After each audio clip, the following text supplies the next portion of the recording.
to Business Over a Brew, the show where we talk business with some of the Riverbend's most interesting and influential business leaders, all while enjoying a nice brew, this time from inside the Miller King Law Firm in Alton.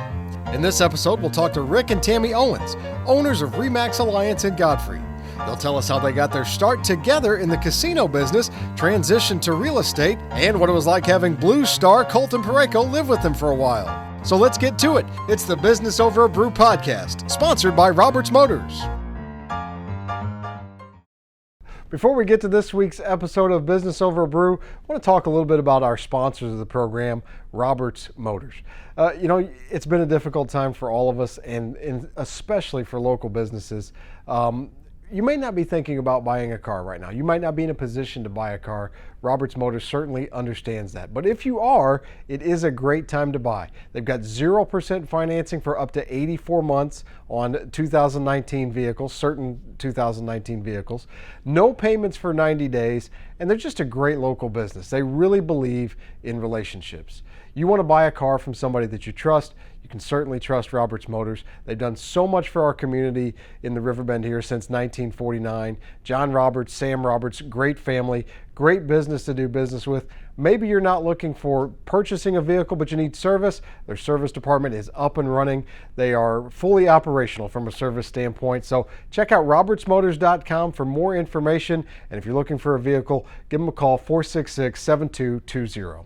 Welcome to Business Over a Brew. We're back after a little bit of a hiatus, and pleased to be joined today by Rick and Tammy Owens with ReMax Alliance. Thanks for coming on the program. Appreciate it. Thanks for having us. Yes, thank you. You must have not seen it before, because otherwise you probably wouldn't have came on. We actually have seen it. Oh, that's we good. have. That's good. So, well, tell us a little bit about just a little biographical information. Tell us about the ReMax Alliance. ReMax Alliance, we started in 2008. Had 4 agents, bought an existing little office, and right before the market crash, and since then we've grown it to 7 offices and 158 agents. Wow. And Tammy, how'd you get involved in the real estate business? We worked together in the casino industry. Mm-hmm. He left to work for a real estate marketing company, and they kept saying, you need to get your license, So I was actually the first one licensed. And finally, it worked both jobs for a while, and then finally gave up and went full-time at real estate. Did you grow up in the area here? I did. Okay. Whereabouts? I actually grew up in Collinsville. Okay. Yeah. So, yep. And Rick, you were a little further away. You're from Vegas, correct? From Vegas. Tell us, so did you born and raised in Las Vegas? Or? Actually, born in St. Louis, 3 years old. My parents moved to Vegas. So I spent 27 years there, was a pit boss in a casino. They were opening the Casino Queen and asked myself and a few others to move out and be part of the team to open it. Was it career related that your parents moved out to Vegas at the age of 3, or just decided, hey, we want to move out to this kind of uncharted land at the time, I guess? Yeah, I don't know why they went that way, but I guess opportunity, because there's just so much opportunity out west at the time, and so they followed it. Sure. And then casino industry brought you back. Tell us a little bit about working at the Casino Queen. What was that experience like? And just kind of go from there. It was pretty wild the first couple of years. We were much younger. Because that was one of the first in the area. And were you guys? You had the Alton Bell. Right. And then the Casino Queen came in. Because gambling wasn't even allowed in Missouri yet. Right. So it was wild. You'd fill up that boat, and every 2 hours you'd have to make them get off, and a lot of angry people. But and it evolved over the years. Met some amazing people, many that we're still good friends with today.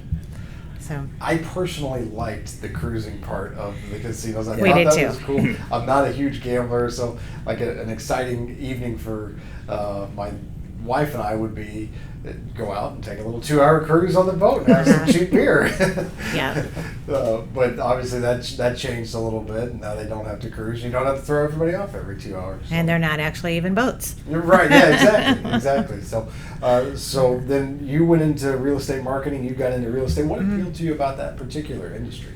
It seemed like a great opportunity. The nights and weekends of working in the casino were Sure. starting to wear on us. We literally, she was day shift, I was night shift, and we'd pass each other. She was going in highway. and I was going out, and we'd say, hey, there you went. And so after time, after 17 years of doing it, it's like, Sure. okay, nice opportunity, let's take a dive. So you did something that was, kind of similar to what I did at that time, but starting in this business at the time you did, obviously not maybe the ideal time to start in 2008, 2009, when obviously the economy was having some issues at that moment. We can call it issues. Right. Yeah. Big issues. So tell us about how, what was the start like in the industry for you at a really difficult time, especially for real estate? Well, I had been selling real estate for Since several like years prior to that. So I was selling quite a bit. Mhm. We were saving quite a bit. Things so are going great. things were going great. And then when the opportunity came up to buy the office that I was at that time working in, we decided to do it. Within weeks, there was no closings, no houses were selling. It was scary. Everything, Sure. you save and then you spend. So we moved our office. We learned a lot. We had a lot of faith, and we got through it. I say I did something similar at the time. I left. I was at the Big Z as selling advertising and decided to leave and go be a financial advisor with Edward Jones right around October of 2009 was when I left. So a little bit different from that industry because actually people were so willing to talk because they wanted to complain really about what Right. what their portfolio was looking like. But for you guys, houses just weren't selling at the time. I mean, during those couple 9 months or so, I guess. Yeah, just to investors. You still had some investors buying up the short sales and the foreclosures. You did have some buyers, but not. Right. Well, let's fast forward a little bit to the current situation. Obviously, nothing, I guess, too extraordinary about the market until a few months ago when the terms coronavirus and COVID-19 started to enter our vocabulary. What's the market been like since the COVID-19 pandemic has entered our world? Different. The way we do business is different. There's a lot more precautions that you have to take. But amazingly, I would say far exceeds what we would have ever imagined during such. Yeah, we were preparing for a complete crash, and what we're seeing is, with 3% money, the buyers are they want to find a house, and sellers are hesitant to bring them to the market, but it's just crazy. You're seeing multiple offers on houses, and it's a very balanced market. I'm not going to say it's a free for all, but Right. very strong. What are some precautions and some measures you guys have taken in terms of making it safer for the home buying process for your clients and your agents as well? You do a lot more online. You want a client, if you're working with a buyer, you're going to make sure that they've looked at all the photos. You want to make sure that they've driven by the home. You want to know that it's a strong candidate before you ever schedule an actual tour of the property. Before it was more random. If they'd send you 6 listings, they want to go take a look at it, and it was easy enough to do. Not so much anymore. With your sellers, we're doing a lot more video, a lot more 3D virtual tours where people can literally feel like they're in the house, and again, before they're scheduling an appointment, they're pretty sold on it. So.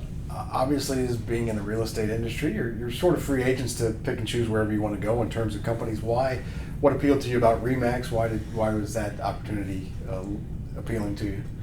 I'll let you answer that because I was with a different brand, and he pushed me to go to ReMax. So. That's just a much more agent-centric model.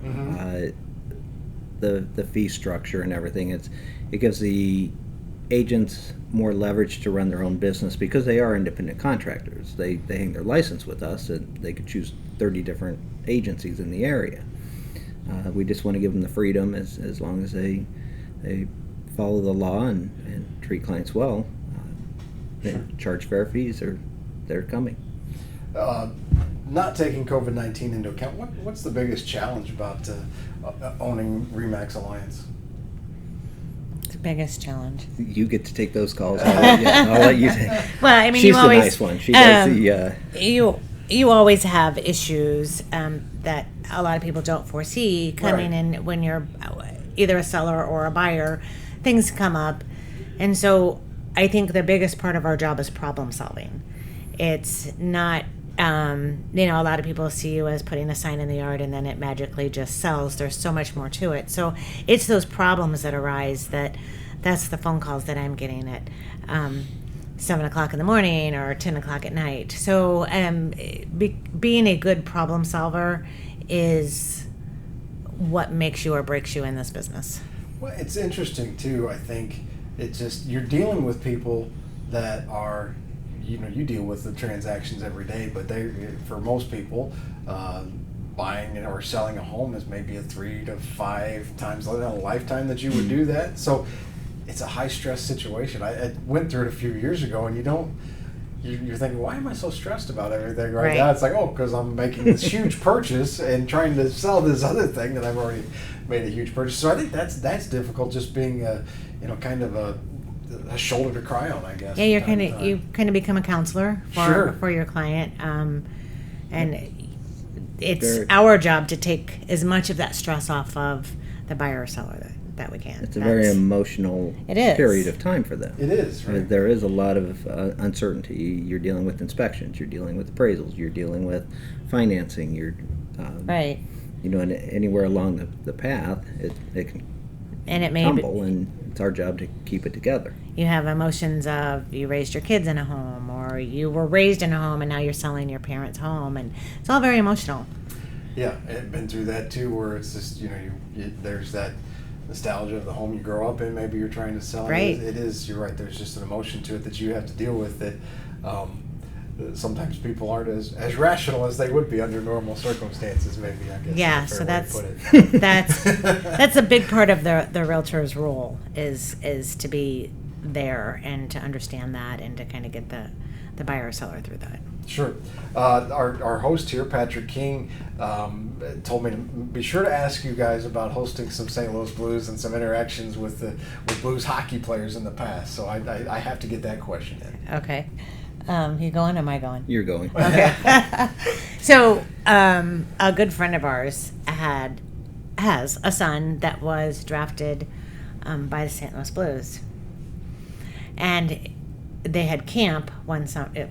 How many years ago was that? 2014. 2014.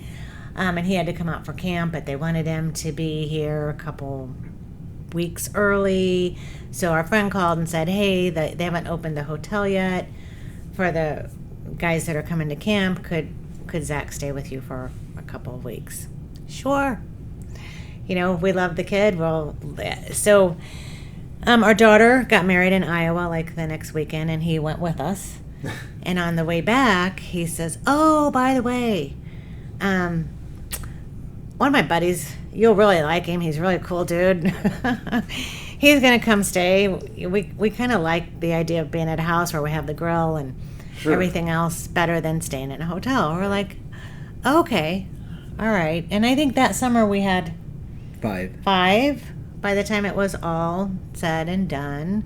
The next summer we had 8. They would just show up in cabs. They would. And just hang out there?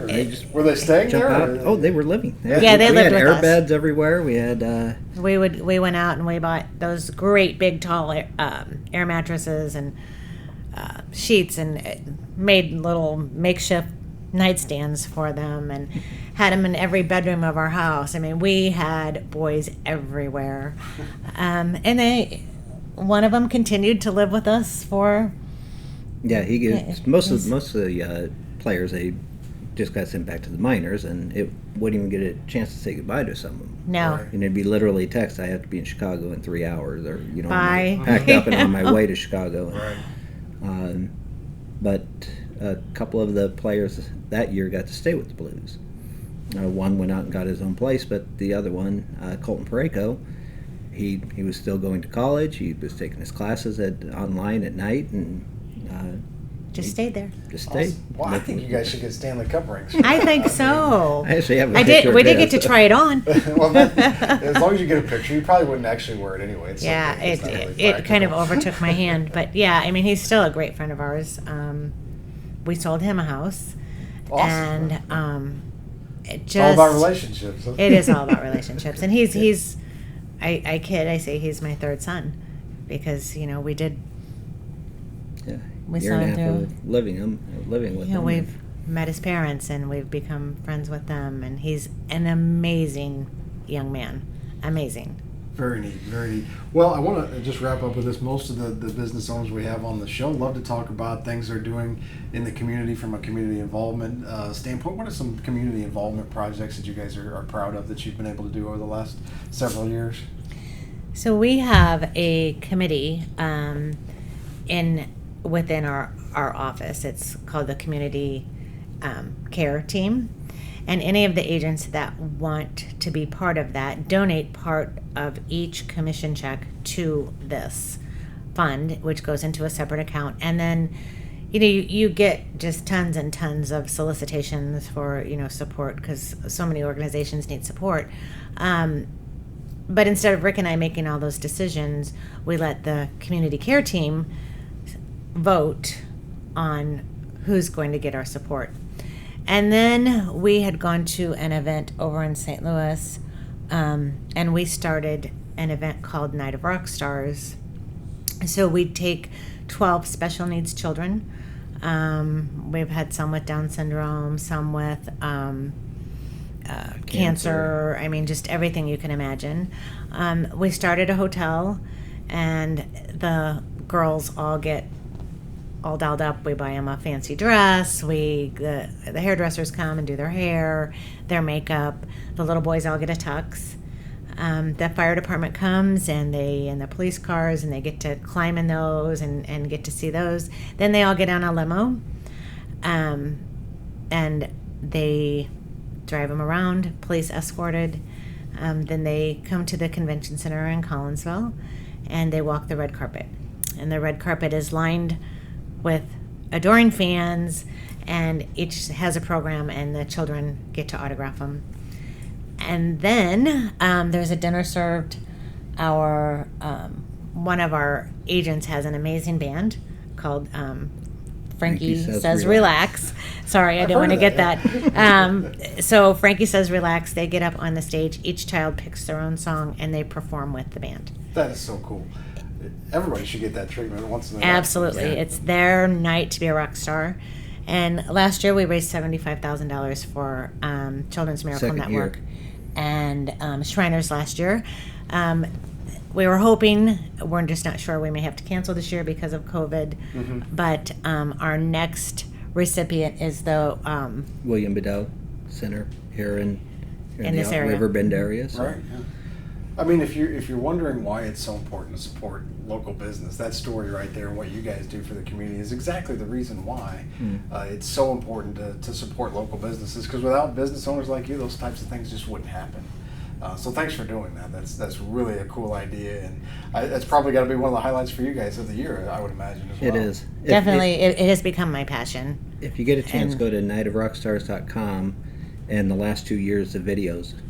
We have an amazing videographer, and he's just done a great job Yeah. putting up an event video. So But- very moving. I So encourage you. nightofrockstars.com, check that out. Yeah, event. You might win a videos. Kleenex. Sure, yeah. So- You might win a I can Kleenex. imagine. Yeah. Right. So. Sorry, tissue. Yep. Well, anything in particular that you want to touch on about your business before we wrap up here? I'm going to say we have the most amazing bunch of realtors in our office. We couldn't do what we do without them. But Night of Rock Stars, they all donate just hours and hours of their time, and just greatest bunch. I have the greatest bunch of people I've ever worked with. Great. If somebody wants to get in touch with you, how would they go about doing that? Well, they can research us at metroeastliving.com. Learn more about our locations and our agents, and Yep. search homes, do everything they want. Well, Rick and Tammy Owens with ReMax Alliance, thanks so much for joining us. We really appreciate you being on the show. Thank you. It was fun. Thank you. Thanks for the beer.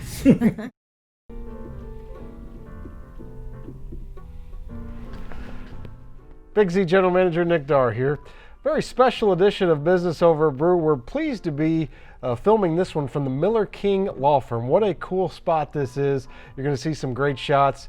Will Miller and Patrick King have done just a great job of renovating this classic building. It is absolutely beautiful. If you ever get a chance to get down here, I certainly highly recommend it. Great partners of ours, the Miller King Law Firm. We partner on the Big Z Miller King Hometown Hero Award, and just a great firm doing a lot for the community, and we certainly appreciate them letting us host Business Over Brew here at this tremendous location here on State Street in Alton. Great spot for Business Over Brew. I do want to say a quick word about where we normally host the show, the Great Rivers Tap and Grill at the Best Western Hotel in Alton. Great spot to be. They are still offering carryout. If you want to get a carryout pizza, I grabbed a couple pizzas on the way here from the Best Western Tap and Grill, or for Great Rivers Tap and Grill rather. Great pizza, great food. 462-1220. If you'd like to place a carryout order, you actually get a free roll of toilet paper with every order from the Great Rivers Tap and Grill when you call in and do a carryout order. So thanks to them for usually being the host of Business Over a Brew, and a big thanks to Miller King Law Firm for hosting these 3 episodes of Business Over a Brew. Enjoy.